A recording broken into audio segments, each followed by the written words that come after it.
Welcome back to Poorly Educated Today in the News. Folks, today's news is hotter than a skillet left on high after you forgot you were cooking bacon, and more confusing than trying to explain cryptocurrency to your meemaw. The world's on fire, the sun's attacking us, Europe's mad, America's madder, and Minnesota may or may not be on the brink of turning into a snow-covered version of the Wild West. Let's get into it. Segment 1.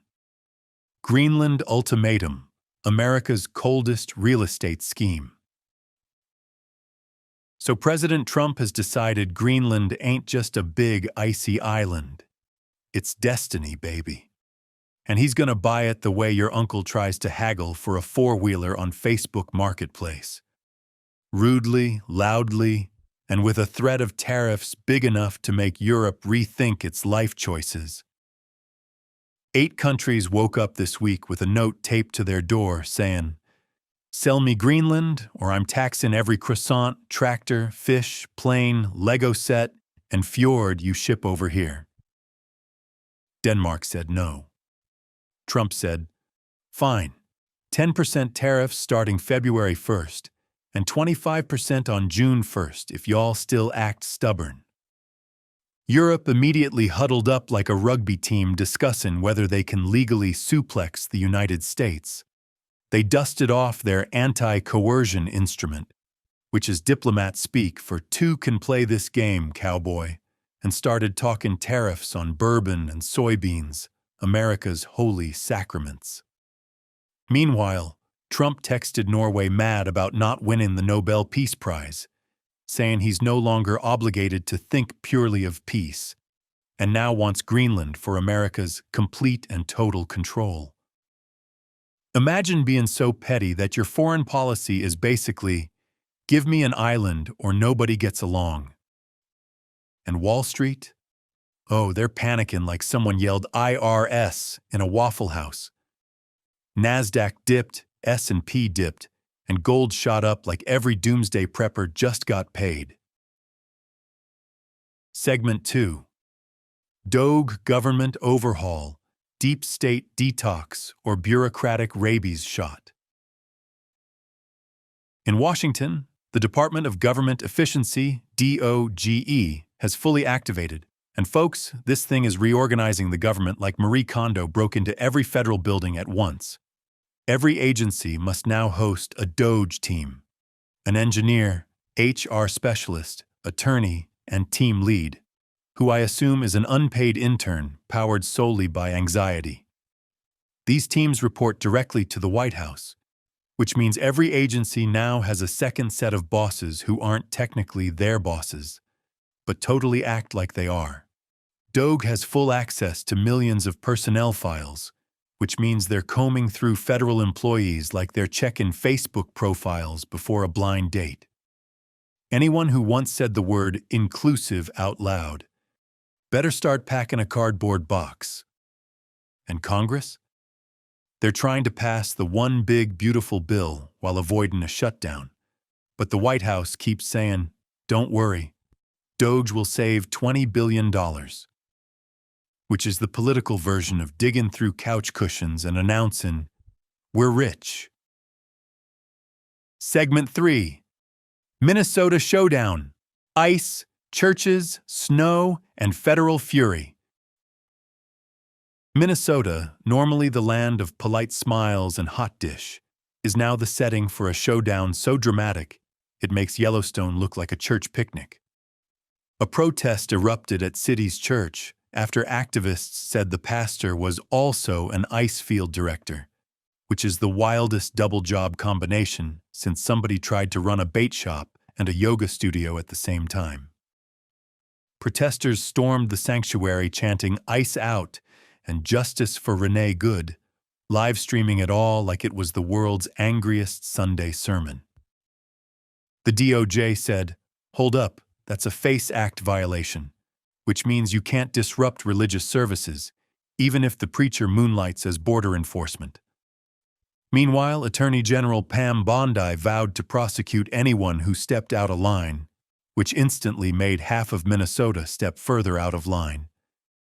Now the Pentagon's got 1,500 airborne soldiers on standby in Alaska, ready to drop into Minnesota like it's a blizzard-themed Call of Duty map. Minnesota's mayor said federal forces are terrorizing residents. But Washington keeps saying, this is about public safety. Which is funny, because every time the government says something is about public safety, things get less safe in a shocking display of prophecy. Rednecks everywhere are confused. ICE raiding churches, ICE patrolling Minneapolis, ICE making the weather cold. How many ICE departments do we got? The whole country's watching like a football game, except instead of touchdowns, we're betting on who's going to declare an emergency first. Segment 4. MLK Day Meltdown, Holidays, Parks, and Petty American Chaos. MLK Day should be simple. Honor Dr. King, reflect a little, maybe eat some barbecue. But nope, not in 2026. This year it turned into a political tug-of-war so petty it belongs on daytime TV. Trump removed MLK Day and Juneteenth from the list of free national park days and replaced them with Flag Day and his own birthday, which is a move so on-brand, it might as well wear a red tie and yell on Truth Social. Nothing unites America quite like sparking a culture war on a holiday literally dedicated to unity.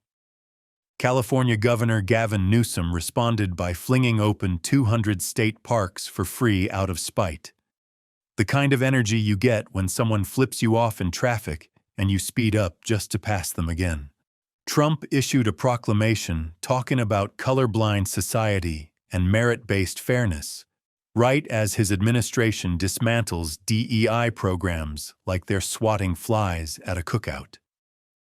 Civil rights leaders are warning everybody that history's getting rewritten in real time, while half the country's too busy fighting strangers on Facebook to notice.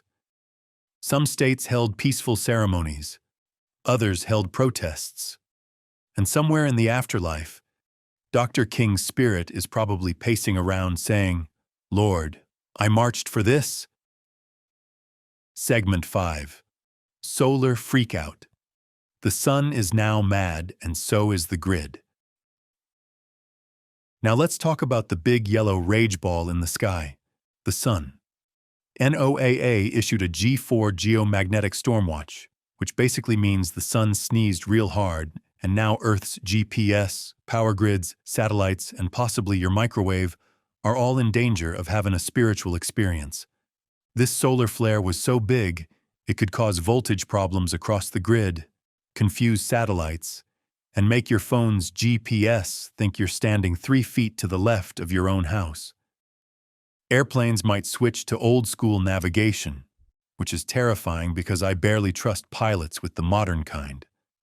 Auroras will appear way down south, Alabama, Georgia, maybe even Texas, which means rednecks are going to see green lights in the sky and immediately fire rifles upward yelling, "The government's turning on the alien portal."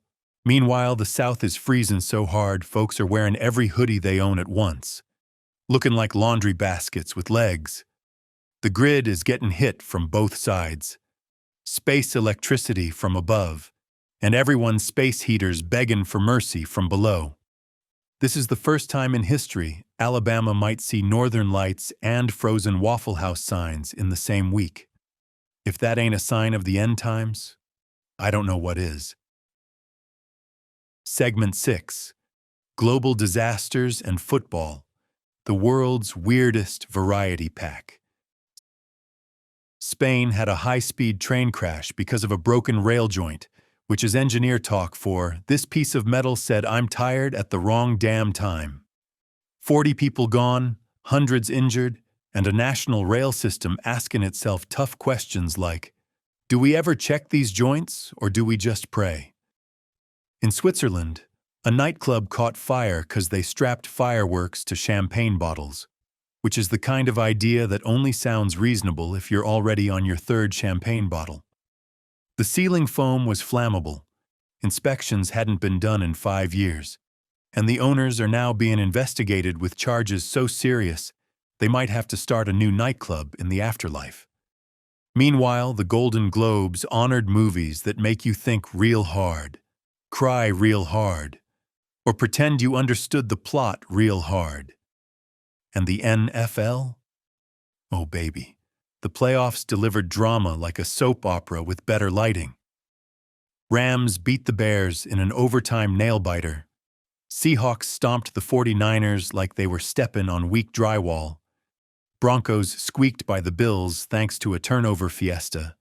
And the Patriots beat Houston and immediately reminded us that they never, ever go away. And Miami's preparing for the championship games and a $3 billion economic boom, which is wild, because I didn't know football could stimulate an economy more effectively than Congress. In conclusion, we got a tariff war over Greenland, a government agency reorganizing the country like it lost a bet, Minnesota turning into a snow-dusted showdown, MLK Day sparking a cultural food fight, the sun trying to melt our grid, Europe dealing with trains and nightclub fires, and the NFL reminding us that chaos is the real American pastime.